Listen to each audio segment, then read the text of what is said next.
Good evening and welcome to Cronkite News. I'm Wilder Adams. ASU women's volleyball continued their dominant run in Boulder last Saturday. The team clinched at least a share of the Big 12 championship with their win against Colorado and extended their win streak to 16. Meanwhile, it was a full circle moment for former ASU quarterback Jaden Daniels, who is not only back in the desert this week, but he was back at the ASU practice facility in Tempe today.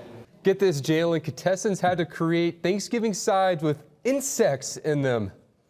These dishes contain either crickets, mealworms, or black ants. The winner of the contest made a jalapeno cornbread topped with honey and crickets. Crickets aren't my first thought for a Thanksgiving treat topping, but it can't be scarier than trying snails for the first time. Yeah, I don't know about them snails over there, Wilder, but that's it for tonight's edition of Cronkite News. I'm Jalen Weathers.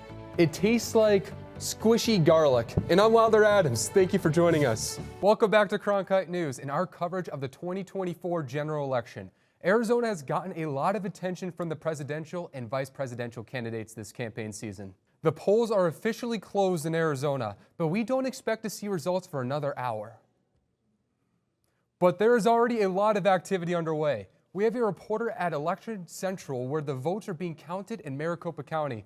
We also have reporters at the Democratic Party headquarters in Phoenix, as well as a party for a GOP candidate in Lake Pleasant. We'll get to all of them in a moment. The Arizona Republican Party decided not to have a single watch party this year, saying instead they wanted to spend their money on getting candidates elected. But this may also be a sign of the divisions in the state party, as a number of prominent Republicans in the state have come out saying they will not support Donald Trump in this year's election. Cronkite News reporter Sam Dayton was able to find one celebratory party held by Republicans. He joins us now live. And Sam, who's celebrating? Arizona Senate candidate Kari Lake showed up at several polling locations earlier today. Those include a Mesa Convention Center where she arrived with her son. Cronkite News reporter Stella Ty has more on one of the lake's mini stops. Republican Kari Lake is running against Democrat U.S. Representative Ruben Gallego. If elected, Lake could become the first Republican woman ever elected for this office. And if Gallego wins, he could be the first Latino from Arizona elected to the U.S. Senate. As Lauren Bly reports from our Washington, D.C. bureau, dozens of Senate seats are up for grabs. And one group is also taking the time to make sure Arizona residents exercise their right to vote. Cronkite News' Ignacio Ventura tells us more.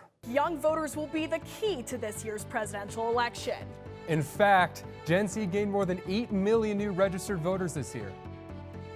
We'll check in with the first-time voters after the break. People age 18 to 27 make up nearly 1/5 of the electorate. That is a powerful group of voters, and as Alyssa Firestone reports, voting locations on college campuses were especially busy today. After the break, we have a breakdown of a controversial immigration proposition.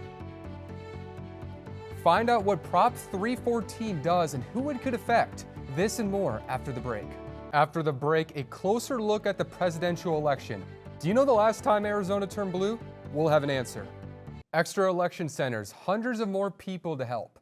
Lots of social posts and updates throughout the day. Maricopa County was determined to make Election Day run as smoothly as possible. So now that the polls have closed, how did they do? Sienna Monea joins us from the Maricopa County Tabulation Center with an update. And as our Macy Markham reports, the House majority could come down to razor-thin margins. Coming up after the break, a closer look at a controversial proposition on this year's ballot. Proposition 139 would guarantee access to abortion in Arizona. We'll take a closer look at just what the proposition would do, if passed by Arizona's voters. Millions of people have cast a ballot today from all parts of the USA. And even some cast a ballot from outer space. When we return, find out how these astronauts were able to vote from the International Space Station. We're getting a live look now at the Harris campaign headquarters in Washington, D.C. at Howard University. Quite the crowd, Wilder. Yeah, absolutely. It's getting crowded. We are really feeling the energy of tonight's election. It's only going to continue for a while. And I'm Wilder Adams. Thank you for joining us.